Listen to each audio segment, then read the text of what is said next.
बिस्मिल्लाहिर्रहमानिर्रहीम अस्सलाम वालेकुम ज़मा ग्रान ख़्वागा मलगरो दोस्तानो चरता चवई खाद आबाद से अशफाक बंगश दगा यूट्यूब चैनल सर तासु खिदमत की ब्या हाजिर दे नन तासु गोरी वो विश्तम वम दिसंबर सॉरी वो विश्तम हम गाई नहीं तैयार अमीम खबर तुझु वम दिसंबर और गा वर्ता इतवार वही तासु होते एक शंबा वही नन डेर मुहिम खमन तासु रज़मा तासु गोरी चे वविष्तम तरमीम न पस सूरत हाल एकदम सरा संग तेज़ सरा बदलीगी नन तहरीक इंसाफ पावर शो पर खैबर पख्तूनख्वा की उजाल ब्यादा आल तब तासु गोरी चे कि बस सूरत हाल मखी तरजी और द खैबर पख्तूनख्वा और दमा टिकलाइन हम नन दादे चे खैबर पख्तूनख्वा यानी पुख्तना अफगानिस्तान पॉलिसी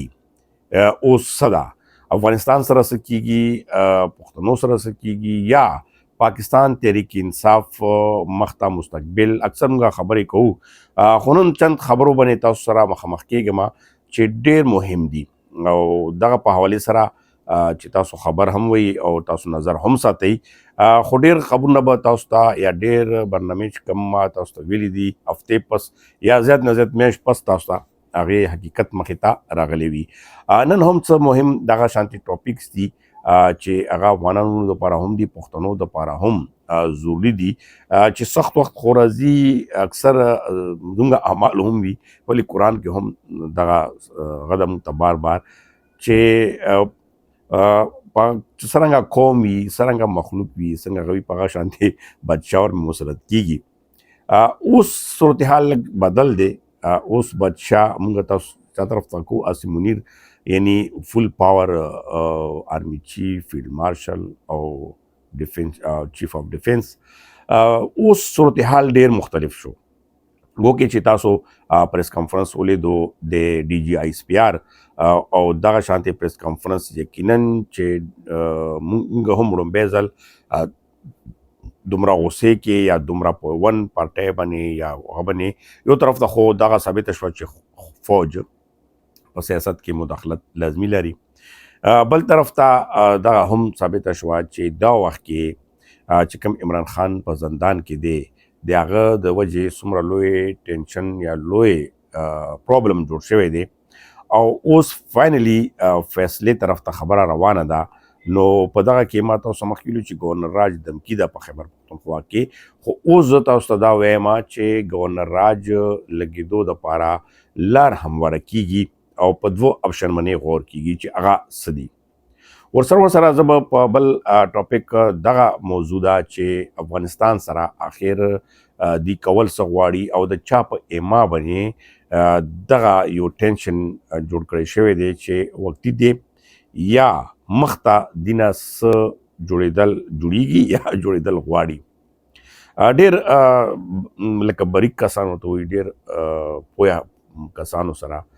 دغه معلومات کټه کول او بیا دغه باندې لکه د نظر چې دا مطلب څه دی دا ډېر غلري خو بهرحال موږ کوشش کوو او تاسو په دې باندې هم ښه نظر ساتئ او تاسو خپل کمنټس رایټ کې راکولی هم شي او ورسره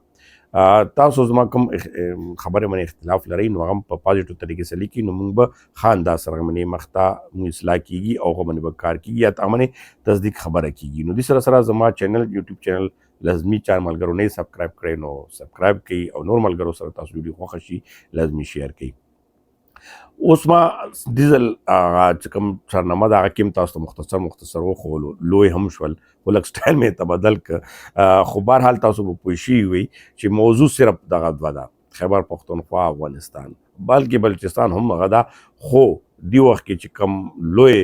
ګوند یعنې تحریک انصاف په خیبر پښتونخوا حکومت کوي هغه یې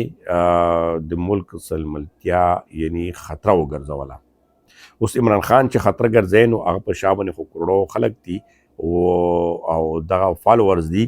نو دا خو ډېر چیلنجبل خبره شوه یوازې دا خبر نه ده چې عمران خان ملک خطره ګرځولې شوي ده بلکې دینه مخکې چې څومره هم وزیر زمان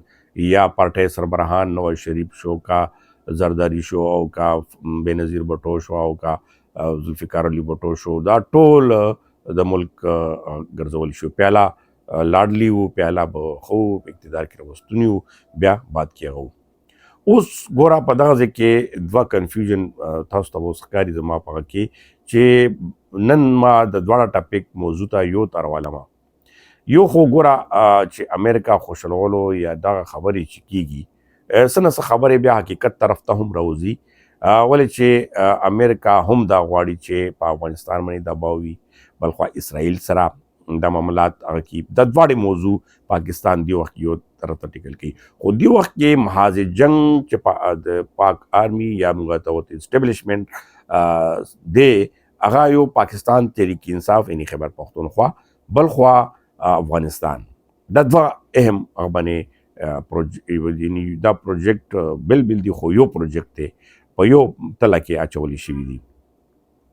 اوس یو اندرونی معامله ده یو بهرني معامله ده. د تیر ورځ متقي صاحب هم په خپله خطاب کې زه بار دا ځکه کوم چې دا ډېر مهمې خبرې دي او دا خبرې به اوس ډېر زیات اثرات لري او پاکستان په دماغونو د واکدارانو په دماغونو باندې ډېر زیات اثر کړی دی، ځکه په پریس کانفرنس کې په یو خبرې کې دغه شی ټارګټ کیږي چې پاکستان په اندروني معاملاتو کې ډېرې شخړې دي، آیا دا د مودي وجې دي، آیا لکه د پرټو سره چې کوم هغه دي، یا د کوم عمران خان په زندان کې اچول شوی دی، یا د نور اچول شوي دي، دا د افغانانو د لاسه دي، دا د دهشتګردۍ د لاسه دي، دا خو هغه غون ایلیمنټس نه هم خطرناک ایلیمنټس دي. خو بهرحال اوس رځو د خپل موضوع طرف ته چې نن تاسو ګورئ چې پاور شو ده اور پاور شو د تحریک انصاف په پته لګي چې قیدونو کم نمونه غوسه د ورکر کم نمونه جذبات دي هغه عکاسي کوي یا یریږي. دا اوس دوه پوینټه دي. اوس تحریک انصاف قیدین په دوه پوینټونو کې گیر دي، یا خو به د ورکرز د عمران خان ورکرز د زړه یعنی دغه غږ صحیح ترجمانی کوي، یا به چې کوم دی پشا کیږي ښکاره به پته لګي. شب اوس نور مزید نشي چلیدی، په دغه دوران کې شب نشي چلیدی. بلخوا دغه ویل کېدل چې یاره اسټیبلیشمنټ ته مخبري کیږي، مخبري نه، دا هر جماعت کې وي او تحریک انصاف جوړ کړی چې کله چې دا طاقت کې راوستو خو ټول ورته اسټیبلیشمنټ کسان راوستي شوي، دا خو کرې خبرې دي، نو هغه کسان خو به زیره خبره د هغې حکمني ډېر کسان اوس هم شته. نو اوس صورتحال ډېر مختلف شو، ټول نه دا خبره زوري ورکر د پاره دا چې هغې په دې خبره پوه شي، دغه جذبات یا دغه هغه سړي پسې مخکې شي چې هغه یې صحیح قیادت وکړي. ورونو نن سبا که تاسو ګورئ د تحریک انصاف په کم یو قیدین به تاسو اعتماد کوئ، باور کوئ چې هغه تاسو ته مخکې شي او تاسو ورسره راوځئ او تاسو بیا د ایچ کیو دغه طرف ته لاړ شئ نشئ تللی. که تاسو ورمنې کوئ هغه به تاسو وګورئ. بل خبره دا ده چې دی وخت کې اوس کرا جنگ چې کم دی، که هغه موږ پاک افغان خبره کوو یا د پاکستان کې اندر د تحریک انصاف خبره کوو، دی وخت کې گورنر راج د پاره کم خبرو باندې دوه خبرو باندې سوچ کیږي. اسه خو گورنر راج نشي لګېدی، ولې چې بیا دوره صوبې کې طاقت ته ورکرز هغه وي، نو بیا گورنر راج څنګه کمیدی شي یا لګېدی شي. خو لکه تاسو اوس پوینټ واورېدلو چې په پارټۍ باندې بین لګي، یعنی تحریک انصاف باندې بین لګېدي، نه مخکې پارټو باندې بین لګېدلی، ټي ایل پي ولم ولګېدو، دا شانتي دې باندې هم لګېدی شي. خو هغه دپاره ګراونډ کم جوړېږي هغه مخکې ته روان دی. یو خو دا دی چې که چیرې بین ولګي ګډوډ به جوړېږي، صورتحال به خرابېږي، نو هغه وجه کې بیا مداخلت کیدی شي، گورنر راج طرف ته خبره لاړ شي. دویم پوینټ دا دی که تاسو سوچ کړی وي خبرونه خو ډېر راځي، خو د جی ایچ کیو حملې کیس تاسو ګورئ چې پینډینګ ده، هغه ګورئ چې هغه کې که یو طرف ته جنرال فیض حمید کورټ مارشل دی او هغه باندې فیصله شوي یا نه شوي یا آخري مراحل کې، خو ورسره د هغې فیصلې کې حکم ورکوونکي کسان څوک دي، دې ته تاسو سوچ کړی چېرته هغه کې آلریډي که چیرې د دغه کې فیصله راغله چې عمران خان یا پنسي یا عمر قید یا مچ جیل ته استول، دلته به عمران خان نه پاتې کېږي، اډیالا جیل کې به دا بیا ډرامې نه وي، دا ډېر اوس خفیه یو هغه دی چې کوم جیل ته استوي چې هلته بیا د ورکر اکسیس هم نه وي، تا حیات جیل ته اچول، عمر قید کول، څه کول، دې حکم راتلو سره ورکر به مشتغل کېږي، حالات به خرابېږي، نو ګورنر راج طرف ته به خبره ځي. تاسو ته ما اشارتن هم یعنې ظاهرتن هم دا دوه پوینټونه مخته کړل. اوس بله چا چې څومره جلسې وکړي، څومره څه وکړي، خو پلان مطابق کار روان دی، پلان مطابق یو سیز روان دی او دغه سیز یقینا چې خطرناک دی. یقینا دا اړومبي ځل په پاکستان کې نه کیږي. که چیرې دغه شانتي مونږ وایو چې دا اړومبي ځل کیږي دا ظلم، خو دا اړومبي ځل نه کیږي، دا مونږ په خپله باندې ځان سره کوو. مونږ په خپله باندې که لږ غور وکړو، یا څومره ورکرز دي یا څومره سپورټرز دي یا څومره چې څه دي، دا مونږ خیر ولې په خپله کوو، دې باندې بیا لمبه چوړه خبره جوړه شي. خو تاسو لږ سوچ وکئ. اوس رضو د پاک افغان اخیری ویلاګم لوی شو چې ټینشن چې کم کریټ شوی دی. ما تاسو ته شروع کې هم دا خپل ویلاګونو کې خبرنامې کې خبر سره دغه طرف ته اشاره کړې وي چې دا یوازې پاکستان مسله نه ده، بلکې پاکستان چې کم د ټي ټي پي یا دهشتګردۍ ښکار دی، هغه هم د څه غلطو پالیسو له وجې چې کله د لال مسجد کیسه جوړه شوې وه، اوس لمبه چوړه کیسه جوړېږي. دغه یو لړۍ چې کومه روانه شوې دا د یو بل طرف ته کیسه ځي. خو دغه ټي ټي پي چې کم بیا زه متقي صاحب خبره وکړم چې هغه دغه ښکاره ورته ویلي چې ټي ټي پي مسله دی لکه 20 کاله وختینۍ ده او د بیلې مسله دی کله نه پاکستان جوړ شوی دی، دا د هغه رسنۍ ده. اوس انډیا یا نور ایجنسیانې څنګه کار کوي، یا که تاسو ګورئ چې کله دوو کسانو دشمني وي، دریم ګړی یو کس سره نه لګي، نو هغه یو دشمن هغه سره لازمي لاس میلوي، پټ په پټه مدد کوي. مقصد خبرې دا دی چې ایجنسیانې هم دې کې رول پلی کوي او دغه معامله چې کوم د پاک افغان ریلیشن دی دغه خرابولو طرف ته انتهایی زور لګېدلی دی او دغه زور چاته فایدې رسي، چا په ګټه دي. یقینا چې تاسو هم سوچ لرئ چې دې کې ګټه د اخر چا ده او دغه جنگ چې کم دی د لاسه څومره نقصان کیږي، فایده یو تم نه رسي،